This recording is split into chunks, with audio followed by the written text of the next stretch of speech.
Angishilo ukuthi mina kunelimi lelilodwa leselikhuluma la kuleli hlelo leli. Ilimi lesintu ngaphandle kwaleli limi leli sho ukuthi angeke sikhone ukucommunicate la mina libito ke ngingiPrince Valley la line ngina Prince Sizwe mina kethu angikwamukele kuna umsakazo wemango kunjani? Siyaphila ngibize kunina ukuthi kena ninjani nina lapho eMpumalanga kena kanti kena naseBarberton molweni ukusuka apha eSoweto eJohannesburg.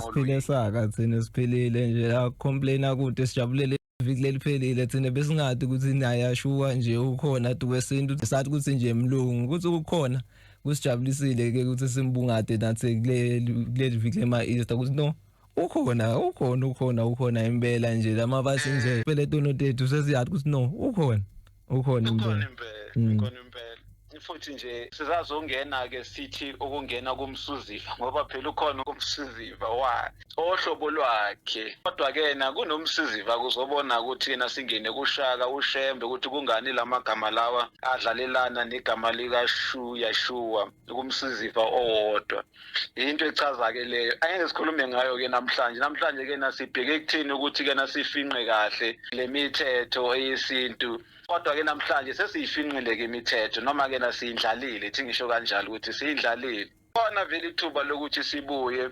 siyigcizelele kanti futhi sikwazi ukuthi siyindlale kakhulu kodwa ke ngiyathemba ukuthi njena lapho esikhona sisithena ukunyathela manje ke nasithe ukufika ke kumthetho lona owesithathu manje ke na lo mthetho wesithathu ngiyawuthanda ngoba ke na ungumthetho ongathi ke na unomthamo uma sifuna njena incazelo zamagama kuyisintu kena siyiswa kena uwo lo mthetho lona owesithathu kodwa kena lo mthetho lona owesithathu ungasuwona ukuthi kena kwaba ngokugcina ukuthi kena ngugege kahle kwawumthetho wokuqala ukuthi ngugege kodwa ungumthetho wokugcina ngoba uma usofike kuwo ufike uzinze uhlale ngoba ilapho esithola khona incazelo zamagama ngokomsuziva manje kushuthi kena lo wesithathu kena umthetho kulapho vele sifike kena sithi kena ukuzinza khona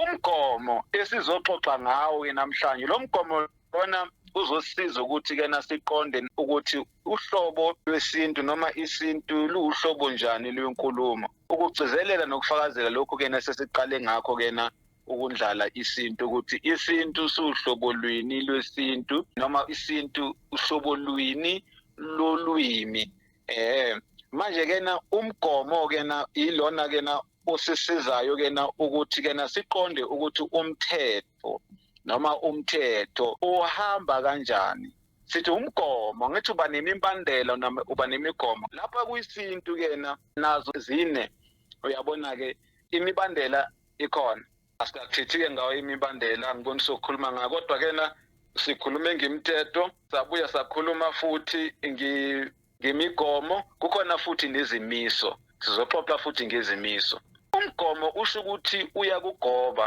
yilokho esikuthola ngaphansi kwemithetho ngesinye isikhathi esikuthole ngaphansi kwezimiso imigomo ngoba usho ukuthi phela kuyagoba uyabona kusho ukuthi kena kuyakheva ngesilungu kena noma kuyakugudlisa masithi kuyagoma kusho ukuthi kena kukwenza ukuthi ugudle kumthetho ungaphapheli emva komngcele noma ngale komngcele owomthetho obekiwe usizwa ngumgomo ukwenza lokho manje kulomthetho wesithathu lona sesikhulume ngawo sithi ngikhumbuze nje nabalaleli emakhaya ukuthi kena uthini lo mthetho lona wesithathu uthi incazelo zamagama kwisintu zinikwa ngumsuziva unkamisa kusho ukuthi kena unkamiso a e I o o baba ngamaziva uanje uyiziva ue uyiziva iziva kusho ukuthini kena kusho ukuthi kena I-frequency thize frequency thize noma particular frequency phecelezi kodwa ke nama sesikhuluma ngemvamilo thize sisikhuluma kena nge-frequency okuthi kena iziva iyo kena frequency thize u-a kena uyona kena iziva lethu kena esizosebenzana ngayo ke namhlanje sithole kena lemigomo ngoba mihlanu kena imigomo esitholayo ngaphansi komthetho lona owesithathu njoba imihlanu njena lemigomo lena ihambelana kena neunkamisa laba u-a e I o u kusho ukuthi njena unkamisa nonkamisa unani unomgomo wawo. Manje ke nama kunjalo ke na kusho ukuthi ke na siyakwazi ke na ukuthi sifinyelele lapho khona siqonda kahle. Yazi mase kukhuluma ukuthi ke na siyacija, hayi nje ukuthi nje na sibe nolwazi kodwa sibe netsibo, sesihlukanisa ulwazi netsibo. Ukuthi ke na mase sifika lapho ke na kuyitsibo siyazi ukuthi sesifike na kumcijo, ukuthi ke na sifike kulwazi kodwa ulwazi ke na manje olucijile. Umgomo ke na usisiza ukuthi ke na sicije qonda incazelo zamagama kuyisintu. Ngangokuthi njena uma ngifika asithi njena ngenze umzekelo sizokwazi ukuthi ke na sihambe nawo kahle lo mthetho. Sengithi sengiyafika nje mhlambe eSwatini, ngiphuma ke mina lapha eGoli, mhlambe sengiyafika ke lapho sengiyathola ke na kukhulunywa mhlambe okuthize okufana nohla nohle. Sengithola ukuthi ke na mina ke lapho ke na uhla mhlambe ke na angimazi. Kodwa ke na lapho ke na uma ngiyazi imigomo yesintu, ngizokwazi ukuthi ke na ngizame ke na ukuthi ngizame ukuthola ukuthi uma bekhuluma ngohla basuke bekhuluma ngani, ngokuthi nje na ngibheke umgomo owesintu. Kanjalo ke na nanoma ke na isikhathi sesendlule kuumlando njengamanje njena lapho khona sisibuka emuva sifuna ukuthola incazelo zamagama njengoba bewisetshenziswa ngokhokho. Umthetho lona nomgomo lona uyasiza ukuthi ke na sikwazi ukuthi sithole kahle sitholisise incazelo yegama, ngoba phela ukhumbula ukuthi ke na ichazwi noma inqolobane asinayo leni inqolobane yamagama noma ichazwi lapho khona sichaza khona amazwi amabito amagama. Manje ke na kuba yinkinga ukuthi ke na sichaze amagama, kanti uma besisazi isintu ukuthi isintu siyichazwi, siyi-dictionary engabonwayo, siyi-dictionary yemathematika. Uma sisithi ke na ngichazele nje abalali ukuthi mase sithi umoya sisuke sikhuluma ke na ngayo ke na leso siqu sobumathematika, ukuthi ke na isintu siuhlobo olunjalo lolwimi. Ingakho ke na lilotshiwe ke na ngani ngalokho esikubiza noma esingakubeka sithi ke na ngomoya, ngoba kuhambiselana nensusolo. Insusolo ke na phecelezi i-concept. I-concept ke na ibona ubumoya kahle. Sithi concept ngimona umoya, i-concept ephilayo. Umgomo ke nawo ke, umgomo ka-a.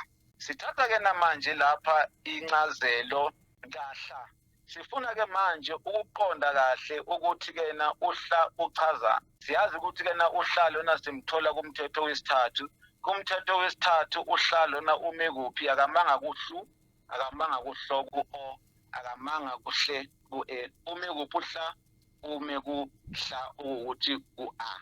Manje ku-a ke na siyazi ukuthi kunomgomo. Umgomo uthi u-a uyiqasimo. Kusho ukuthi ke na imisindo esiyithola kuhla noma kuda noma ku-a, imiqondo njena esizoyithola lapho ku-a, imiqondo esizokwazi ukuthi siyiqonda ngokuthi isimo sayo noma leyo nsusolo leyo isimo sayo siyini noma sikanjani, ngawo ke lo mgomo lona ukuthi iqasimo. Iqasimo ke na ligama leliqasimo igama elisho ukuthi okuqala, isimo sokuqala.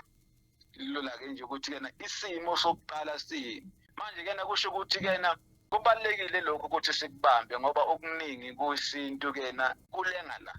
Uyabona okuningi nje kuvele kulenge kuwo wena lo msiziva lona ke, ukuthi ke na sesiyakwazi ukuthi kulo msiziva lona sikwazi ukuthi sakhe amagama noma sakhe incazelo zamagama, sakhe futhi nani insusolo zamagama. Sikwazi ukuthi ke na siwakhe ngani, siwakhe ngalomgomo lona uma siqonda kahle lo mgomo lona. Kulamaviki edlule ke na sibale kakhulu ke na izisekelo, sangena kuzisekelo. Lo hlalo noma lo alo uyisisekelo seyincazelo. Umgomo ke na kaQasimo uthi ke na iqasimo noma umqondo ozowuthola nje ku-a osingathwa noma ophimiswa ngo-a. Lo mqondo loyo ubowazi ukuthi ke na kusho ukuthi ngumqondo noma yinsusolo enjalo ngokwemvelo, isimo esinjalo ngokwemvelo. Kusho ukuthi ke na ukubekwa noma ukumiswa noma ukuqoqeka noma uqoqeko lwemvelo. Ngikhuluma ngohlake lana ngisho ke sonto ngithi ukuchaza ukuthi yini uhla sisebenzisa lo mgomo lo. Umgomo uthi u-A uyimvelo noma uyisimo semvelo. Sizame ukuchaza lokhu ke na ukuthi ke na masithi ke na isimo semvelo sizame ke na sithi ke na sikhuluma ke na ngezimiso zokuqala. Izimiso zokuqala ke na phecelezi siyothi ngama first principles. Leko ke na kusho ukuthi ke na noma lokho kusho ukuthi umqondo lo wokuqala uthola ngokugeqa noma ngokwazi ke na izimiso zokuqala. Ukhona into ekuthiwa izimiso zokuqala. Ngithanda ukugcizelela lokhu ukuze siqonde uma siya phambili sibe futhi nogqozi nesibindi ekuhambeni nesintu. Ngokuqonda nje lokhu okokuthi ke na isintu sakhiwe kanjani, ngoba ukwazi lokhu ukuthi isintu sakhiwe kanjani kuba ngokuxhaso kuyingqingqo yethu noma kuyingqondo yethu nakumnahano wethu owemihla ngemihla ukuthi usixhase sibe yilento vele esifisa ukuthi sibe yiyo, esikhulekela kumdali ukuthi sibe yiyo, lena esizwayo ngaphakathi kwethu ukuthi salahlekelwa yiyo kusukela kokhokho. Manje lento lena sisayifuna, kuyiminyaka siyifuna, amakhulu noma inkulungwane zeminyaka siyifuna, ngoba phela ukuwa komuntu ngingakuthatha kancane kodwa ke na ukuwa komuntu kude. Ukuwa komuntu kwathatha noma sekuthathe ixesha eliningi kakhulu sikulesimo esikuso manje ke na, kodwa isikhathi lapho khona umdali umvelinqangi esesikhumbulile sekuyiso lesi sesifikile. Sazi ngani na? Sazi ngophawu lolu ke na olwesintu, ngoba ke na sikuchazile lokho ke nevikini elendlule ukuthi ke na kuze siqonde ukuthi uYeshua ungaphakathi kwethu, singayanga ke mhlambe ezintweni eziningi njena ezofuna ukuthi siye mhlambe kumlando nakuthi siyophanda siqhwande sithole mhlambe ke namagugu andulo. Nayi indaba esichazile evikini elendlule ukuthi sithola lapha ukuthi umsebenzi wokuqala owayenziwa ngomoya ongcwele weqiniso uma eza phezu emhlabeni, eza phezu kwabafundi, kwakuwukuthi ke na avule izilimi zabantu, akhulule izilimi ebekade zicindezelwe ngesikhathi samaRoma. Ingakho ke nasazi ukuthi ke na le ndlela esihambayo namhlanje singekhohliswe ngabantu abazothi hayi nina ningamadimoni noma ke ninkulumo zenu ziletha amadimoni noma ziletha mhlambe ke na ziletha ke na ukuqaba. Yabona ke inkulumo zenu aziphuculani, azindlondlobali, bazokubuza nje ukuthi sizokhuluma sikhulume lesintu sethu uphi, ngoba ke na izimboni lezi aziqhashi ngokuya ngolwimi lwethu, ama-China wakhulume lolwimi lwethu, abelungu abakhulume lolwimi lwethu. Manje ke na thina ke na sizokwenzelani ke lokho? Uyabona ke na lokho kudideka, lokho kuza ke na ngokudideka ngokungazi isiqu sesintu, ukuthi ke na isiqu sesintu siyini kahle kahle. Yilapho ke na lo hlalo uzosisiza kahle kahle ukuthi siqonde ukuthi ke na siyini, nanokuthi ke na esilahlekelwe yikho sikuthola kanjani, ngoba esalahlekelwa yikho sikuthola ngesintu, kwahamba ngesintu, kuyobuya futhi ngesintu, hayi ngepolitiki. Ipolitiki nje na udlala nje ukuchitha isikhathi, hayi ngomnotho. Kodwa umnotho phela ukwazi ukuza, inkambo nendlela yokuphila, ulimi, isiko lingazange liphuculwe, lingazange likhushulwe. Likhushulwa yini? Likhushulwa yisintu, ngoba isintu yisona esiyisisekela, isona esisimqoqo. Manje ke na sithola lapha ukuthi ke na ukwazi umgomo nemithetho kusinika ukujula esintwini. Uhla njengoba sesishilo ukuthi ke na ungacabangi ke nasathe legama leli lithi umhlanga. Umhlanga ubalekile kithina singabantu abansundu. Umhlanga kwantu uyithi masithi ke na uzozwa ke kuthiwa nina bomhlanga bakangwane. Uma sekukhulunywa kanjalo kena sekuthiwa singohlanga, kuthiwa kena mase kubongwa inkosi kuthiwa hlangalezwe. Uyabona ke singuhlanga ongathathi kancane ke indaba yohlanga lapho kena emakhaya. Uhlanga ubalulekile. Uminister umnyango wezemfundo siyabona ke lapho ukuthi kena ube nogqozi noma kena ufaka kena ukuthi kena sikwazi ukuthi sibuyele emuva sifunde umlando ojulile wesintu. Kubalulekile ke lokho akupheleli nje ukuthi kumlando kodwa kena kulwazi lwesintu uqobo lwaso. Uyabona njengalokhu njena sisidalula namhlanje isintu kuyobaluleka ukuthi sifunde isintu ngendlela esifunda ngaso namhlanje ngoba ukufunda isintu ngalohlobo lolu kushintsha konke, kushintsha ingqondo, kushintsha ingqondo yomuntu. Kanti futhi okubalulekile ke nokushintshayo lapha sithanda ukuthi ke ngokuhlukanisa ngoba ke yilapho kufunayo manje ukuhlukana khona. Mase sikhuluma ngomnahano.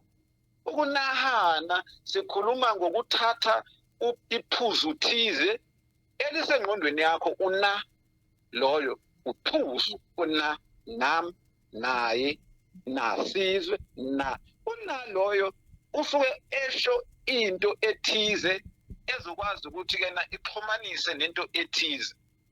Manje kena masithi na ha uha yilokhu okuhambayo okusukayo kimina konke nje okusuka kimina kungoha. Kuthiwa kena unahana nahana.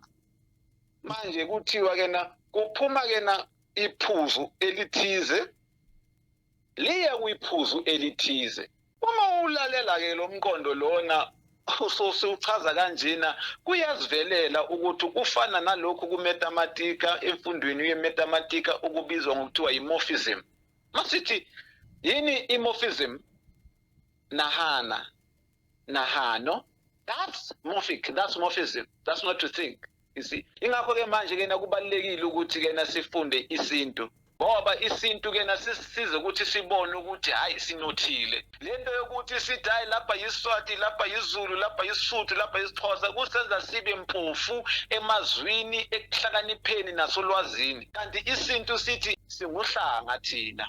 Ya ngicela sibiyele lapho ke ngoba bengifuna sivale lapho la kulohlaba esikhuluma ngahla today but sisuke sawususa kumsiziva wa wakhuluma ngemnahano. Okay asifake nalo va bengifuna ukuthola ukuthi net la kunalo a khona noma ngabe ngiphi ma alphabet la ngala kuqaleni net makunalo a ngoba sithi umnahano kuna a lapha sithi umhlanga kuna a.